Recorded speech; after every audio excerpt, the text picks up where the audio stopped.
출애굽기, 성경의 두 번째 책인데요. 창세기 끝에서 아브라함의 손자 야곱이 70명이나 되는 그의 가족을 이끌고 이집트로 내려갔던 내용에서 이어집니다. 야곱의 11번째 아들 요셉은 이집트에서 두 번째 높은 총리 자리에 오르고 기근으로부터 온 가족을 구해내죠. 이집트의 왕 바로는 이 가족에게 안전한 피난처를 제공하며 살도록 해줍니다. 마침내 야곱이 죽고 요셉과 다른 형제들도 이집트에서 생을 마칩니다. 약 400년 후 출애굽 이야기가 시작됩니다. 출애굽기라는 이름은 전반부에 일어나는 이스라엘의 이집트 탈출 사건을 가리키고 후반부는 시내산 기슭에서 벌어집니다. 이 비디오는 전반부만 다룰 텐데요. 이스라엘은 수세기 동안 생육하고 번성하여 땅에 가득하게 됩니다. 이 구절은 의도적으로 하나님이 에덴 동산에서 인류에게 베푸신 복을 반복하는데요. 이 중요한 사실을 다시금 기억하게 하기 위해서죠. 인류는 하나님의 복을 죄와 반역 때문에 빼앗기고 말지만 하나님은 아브라함의 가족을 통해 온 세상에 그분의 복을 회복하기로 결정하십니다. 그러나 새로운 바로는 이스라엘을 축복으로 여기지 않고 오히려 늘어나는 이스라엘 이민자들이 권력을 위협한다고 생각합니다.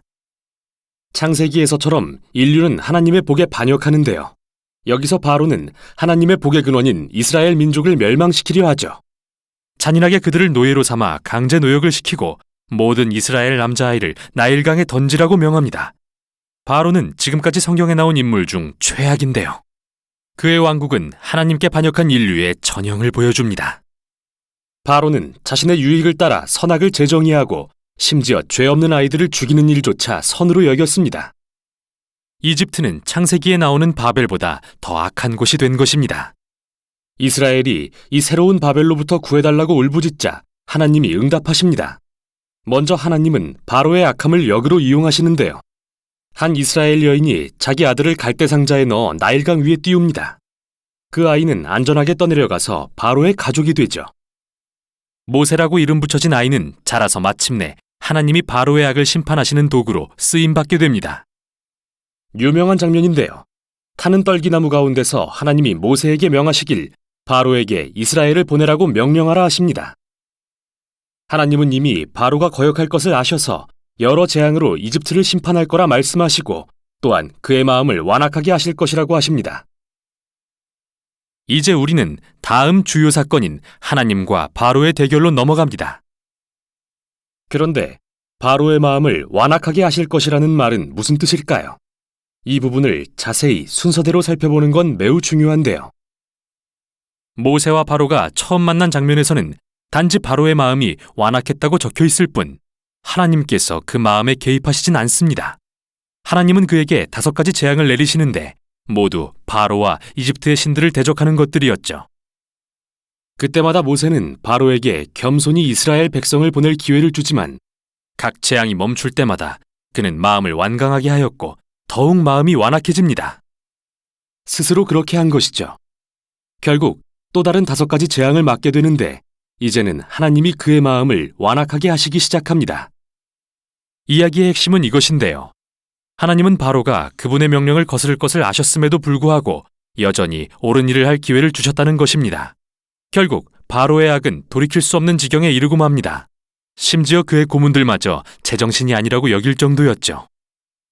바로 이 지점에서 하나님은 바로의 악마저 그분의 구속 사역에 사용하십니다.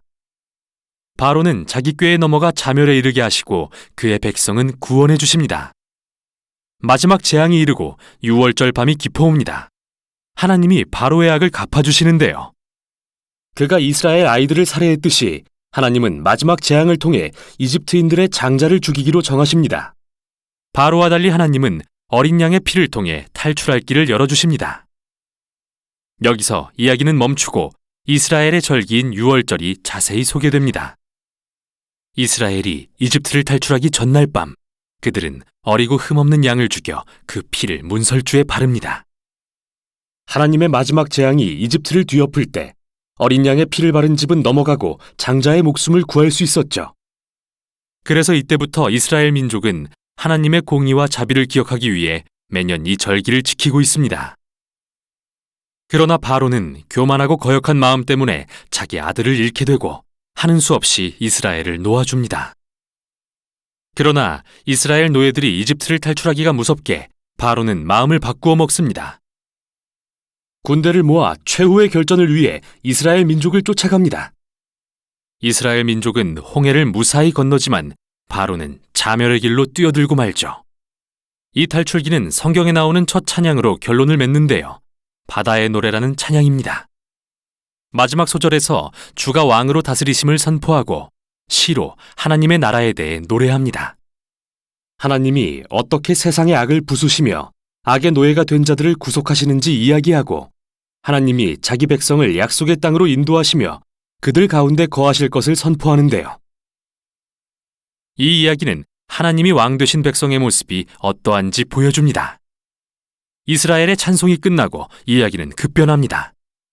이스라엘 민족은 광야에서 시내산을 향해 걸어갑니다.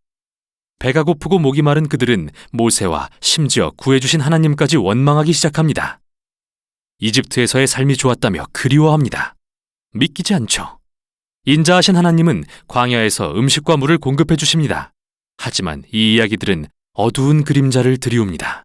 정말 이스라엘의 마음이 바로의 마음처럼 완악해지기라도 한 것일까요? 더 지켜보기로 하죠. 여기까지가 출애굽기의 전반부였습니다.